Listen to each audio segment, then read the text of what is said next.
Senhoras e senhores, nas últimas semanas o Santos surgiu com a possibilidade de encerrar o Sub-23. Sub-23 é uma categoria não oficial, digamos assim, afinal de contas os campeonatos de base são até o Sub-20, depois você é automaticamente profissional, categoria adulta, e que não tem dado exatamente resultados. Na atualidade, o Sub-23 do Santos joga só a Copa Paulista e tem brigado pela classificação, mas de fato jogado muito mal. Eu tenho feito os vídeos aqui, assistido as partidas e ninguém tem se destacado muito.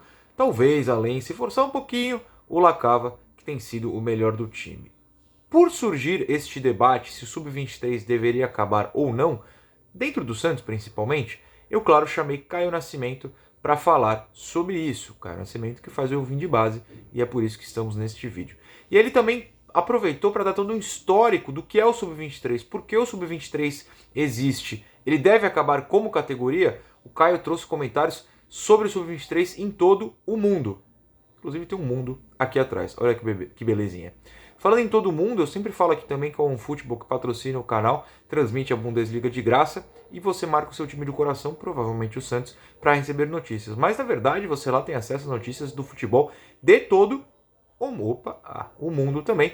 Então super vale a pena você baixar aqui no link da descrição para ajudar o canal, para se ajudar, ajudar o seu celular, ajudar o futebol. Todos nos ajudamos e sobrevivemos e lá você recebe notícias de todo o mundo, que é do que o Caio vai falar. Ele vai citar o Barcelona, o Ajax, futebol argentino, para contextualizar essa questão do Sub-23 do Santos e decidir, dar a verdade absoluta.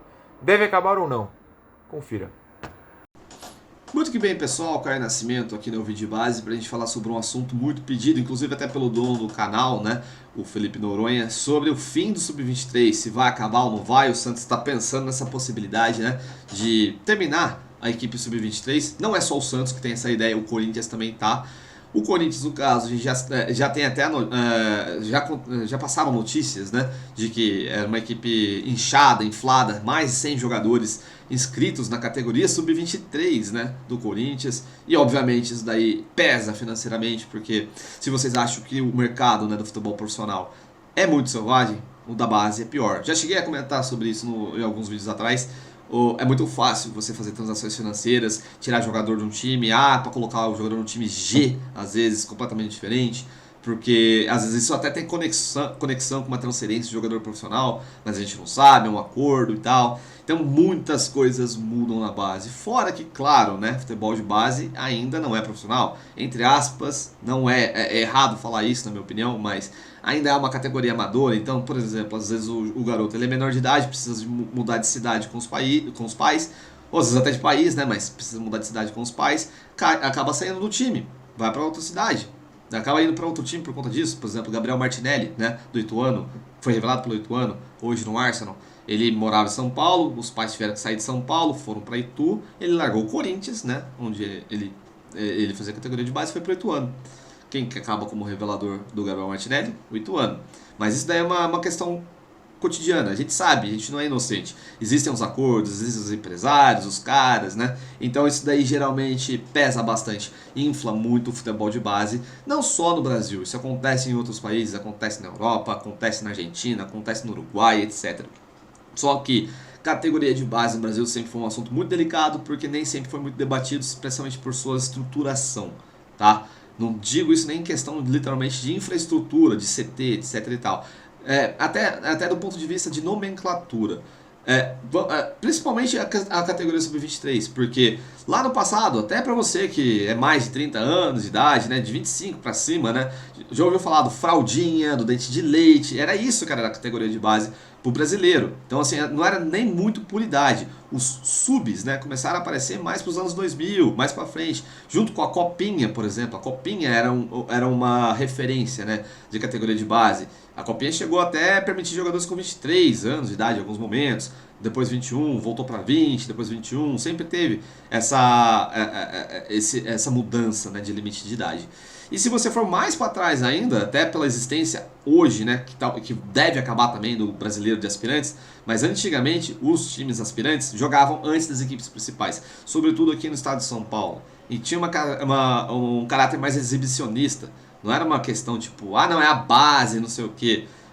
Porque se vocês acham que hoje é difícil fazer base, na época em que não tinha muito dinheiro, em que as pessoas também não davam muita importância para isso, era mais amistoso, não tinha aquele caráter mais formador, não tinha aquele caráter mais preocupado. Era literalmente amador. Hoje não é mais, por mais que não seja futebol principal barra profissional. Então, meio que foi acho que até foi uma jogada saudosista, né, na CBF, de ressuscitar com esse nome, Brasileiro de Aspirantes, daí falaram até 23 anos de idade, mas depois começaram a abrir exceções para jogadores 3 anos mais velhos, etc. e tal, como se fosse uma Olimpíada, né?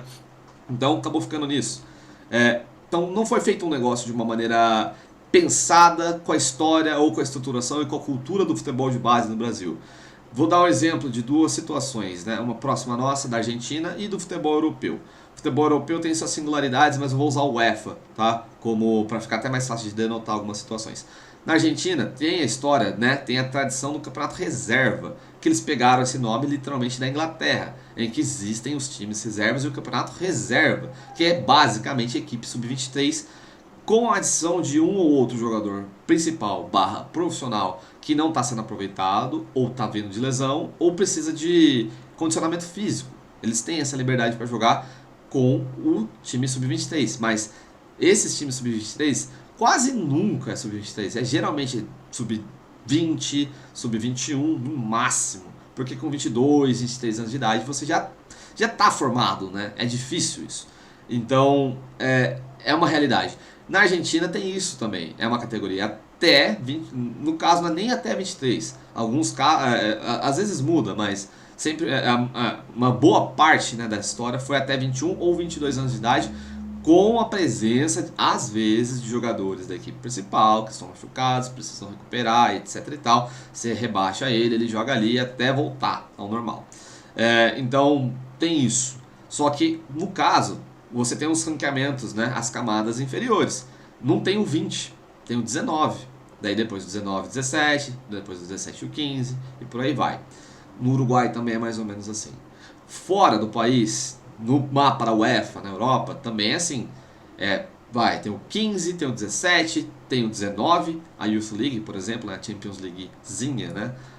É até 19 anos, salvo 3 jogadores acima, né, de 19 anos, mas batendo no máximo 21 anos de idade.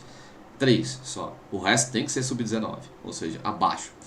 E depois tem o sub-21, que tem a Euro sub-21, e só. A categoria 23 só aparece às vezes em Olimpíada. E se você for pegar os times europeus, né, que vão para a Olimpíada, quase sempre são jogadores abaixo dos 21 anos de idade, que jogaram a Euro, por exemplo, sub-21, que é a categoria máxima considerada juvenil na UEFA. Tá? Cada país pode ter sua mudança por questão cultural, financeira, territorial também, isso é importante. Tem muito país pequeno, né, então precisa se adequar. O Brasil é um país continental, então, e tem a sua cultura específica.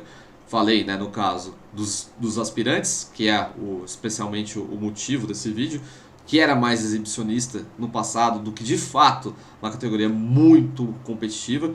Não estou falando que nunca foi ou que não era competitivo. Tinha sua competitividade, mas o caráter geralmente era exibicionista, porque o torcedor às vezes chegava mais cedo no estádio para ver a molecada jogar e depois ver o time principal. Então isso depende muito da torcida também, depende muito do clube e como existe esse relacionamento. Eu, honestamente, acho que é importante você ter uma categoria sub-23, mas se você for fazer da maneira correta, né? Sobretudo do ponto de vista financeiro. Você não pode, entre aspas, criar um time do nada no sub-23. O jogador tem que respeitar a hierarquia, o jogador tem que respeitar o ranqueamento. Claro, vão ter os jogadores que queimam etapas, um Ângelo da vida, um Kaique Fernandes da vida, o Neymar fez isso também, o Rodrigo fez isso também. São os extra classe, esses jogadores eles vão fazer isso mesmo. Mas tem jogador que precisa amassar o barro, precisa fazer o 15, o 17. Aí entra uma questão que eu acho que poderia ser mudada, revertida no futebol brasileiro. Em vez de 20 ser até 19, porque pô, do 17 até o 20 são 3 anos, é muita coisa, né? Então isso é complicadíssimo. Daí você, um ano, né?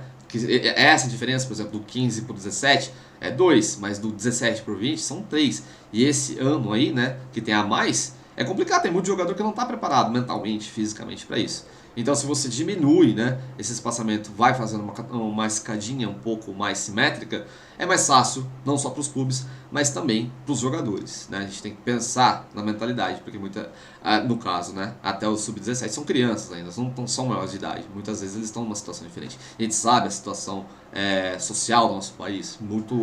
Muitos garotos que estão ali dependem do futebol para dar uma vida melhor para a família dele, para eles e para fugir de uma realidade completamente insana que a gente tem nesse país. Então, tem tudo isso pesa. E daí a gente vai pro 23. Não seria legal mudar em vez de ser 23, 21? Até aí você abre algumas exceções, por exemplo, no máximo 5 jogadores, né? Você registra no máximo 5 jogadores acima de 21 anos para fazer parte dessa equipe. Daí você até pode mudar, né? Em vez de chamar de, por exemplo, equipe aspirantes ou sub-23, ou até no caso, a ideia que eu dei, sub-21, você pode chamar de, por exemplo, Santos B. Porque antigamente, lembra, quando tinha. Antigamente mesmo, bem antes de existir o Santos B, o Corinthians B, tinha o Palmeiras B que disputava os campeonatos de elite, né? De elite não, os campeonatos de acesso aqui no futebol paulista. Então era comum ter o Palmeiras B naquela época. Então, assim, e é uma cultura muito comum na Itália, às vezes você vê isso, mas muito em Portugal. Em Portugal é sub-21 e eles chamam de equipe B. Por quê? E claro, com algumas regras, né, dessas exceções que eu falei, 5 jogadores acima de 21 anos de idade e a liberdade de você utilizar, né, o 21 como um berço ou até como um hospital, se a gente pode falar dessa maneira, de recuperação para jogadores da equipe principal que se lesionaram e precisa ganhar ritmo, confiança. Dá o caso recente do Madison, né, que inclusive fez gol contra o São Bernardo pela Copa Paulista com o Santos considerado sub-23, com o Santos B praticamente. Então, isso é importante, é bom ter isso, tá? Mas se você aumenta a faixa etária, por exemplo, como é sub-23, aí você precisa contratar jogador, às vezes o jogador fica parado. Claro, vão existir as oportunidades de negócio. Assim como existe oportunidade de negócio no 20, assim como existe no 17. A gente cansa de ver, por exemplo, negociações malucas. Jogador que é considerado gênio num time vai para um outro do nada. Acontece isso também na base. É normal isso acontecer na base. Mas no 23, pela amplitude da idade, o negociamento, nas negociações, na realidade, acontece com maior frequência. Então isso é um problema. Claro, vai dar problema financeiro, mas se você fizer da maneira certa, se você procurar fazer da maneira mais estruturada possível, isso não vai dar tanto problema assim, até porque, né, seria, né, o ideal considerar a equipe sub-21, ou no caso, a mentalidade atual, né, do sub-23, como a última fronteira, a sua última chance, porque é difícil você ficar segurando o jogador por muito tempo. Às vezes ele realmente não está preparado para jogar no seu time, vai para outra. O futebol é um pouco cruel, mas isso faz parte, né? Pertence ao futebol, como diria o Vanderlei Luxemburgo. Então, eu penso dessa maneira. O ideal não é acabar, né, com o sub-23, mas repensar o futebol reserva, né, usando o que eu acabei de falar das outras equipes na Argentina, no futebol europeu, no futebol brasileiro, porque isso pode ser benéfico. Tem jogador que vai demorar, tem jogador que vai maturar mais tarde, vai ter jogador que nunca vai maturar, mas você precisa ainda, não pode desistir, né, do ser humano, da pessoa, porque, pô, também é um investimento do clube. Às vezes o garoto tá lá desde o sub-11, né, chega uma hora que ele estagna, mas você não pode largar a mão dele, você tem que ficar, né, você tem que tentar, você tem que extrair o máximo dele, até você infelizmente não conseguir. Mas, então, precisa ser melhor estruturado. A minha ideia, o que eu acho que seria muito legal para o futebol brasileiro, é copiar o modelo, ou não é copiar o modelo, mas copiar acho que é um pouco forte, mas adaptar o modelo português para o futebol brasileiro. Existe o Benfica B, o Porto B, o Sporting B, o Braga B, especialmente esses times maiores, né, em Portugal, financeiramente estruturados, bem, que jogam com equipes B campeonatos profissionais. E essas equipes B geralmente no máximo 21 anos de idade, com as regrinhas que eu falei, com liberdade para você escrever, jogadores acima um pouco acima, né, mas ainda assim com um limite estipulado, jogando, por exemplo, segunda divisão, terceira divisão, quarta divisão, né? Na Argentina você só tem o campeonato reserva, mas, por exemplo, na Holanda, né, o Ajax faz muito isso. Tem uma equipe B do Ajax. O Ajax tem o sub-19, sub-17, sub-15, todas as categorias que vocês podem imaginar. Começa lá no sub-7 no Ajax, mas ainda tem o time B. Mas lá, né, o clube utiliza o time B como até 21 anos de idade e para utilizar jogadores mais velhos que precisam de alguma coisa, né? Por todos os motivos que eu acabei de falar. O Barcelona, né, La Masia, que o brasileiro tem uma paixão por La Masia, também faz isso. Tem o Barcelona B, que joga campeonato, assim como o Ajax B, né, joga a segunda divisão da Holanda, mas o Barcelona B joga a terceira divisão, às vezes a segunda divisão. Não conta acesso, então, por exemplo, se ele é campeão, abre as vagas para baixo, né? Então você não está tirando a competitividade dos outros também, bom, do ponto de vista deles, mas isso serve para alguns jogadores. Então não é inútil, completamente inútil, mas pode virar inútil se você faz de maneiras escusas, se você faz com outras intenções, né? Se fosse um negócio visivelmente e, no caso, né, o mais próximo do ideal possível, ainda tem a sua utilidade, porque de fato você não pode desperdiçar jogador, quanto menos você contratar jogador, né, ou precisar contratar jogador, ou você vê uma oportunidade de mercado, melhor.